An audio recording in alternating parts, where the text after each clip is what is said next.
আসসালামু আলাইকুম, আমি তানিয়া। আমি সেকেন্ড টাইমার ছিলাম। এবার আমি নার্সিং কোর্সে চান্স পেয়েছি। আমার খুবই ভালো লাগছে। আমি নিউরনে ছিলাম, নিউরন থেকে আমি চান্স পেয়েছি। নিউরনকে অশেষ কৃতজ্ঞ।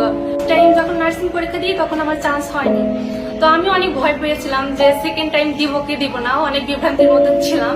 কিন্তু আমি শেষ পর্যন্ত রিস্কটা নিয়েই নিই। কিন্তু মানে আমি নিউরো নার্সিং কোর্সিং এ ভর্তি হই।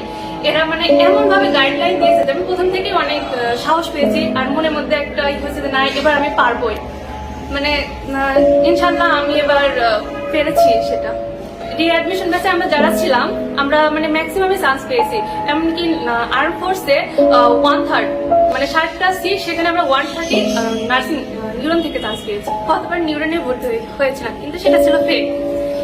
আমি গতবার মানে মনে করছি যে কোচিংটা কোনো ফ্যাক্ট না, নিজে পড়লেই হবে। কিন্তু এবার আমি নিউরনে ভর্তি হয়েছি।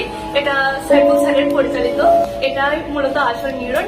এখান থেকে পড়ার পর আমার মনে হচ্ছে না, চান্স পাওয়ার জন্য কোচিং মানে একটা ভালো গাইডলাইনটা থাকতে হবে, এটা বেস্ট। আর নিউরনের শিক্ষা ব্যবস্থা মানে এত ভালো যেটা আমি প্রকাশ করতে পারবো না।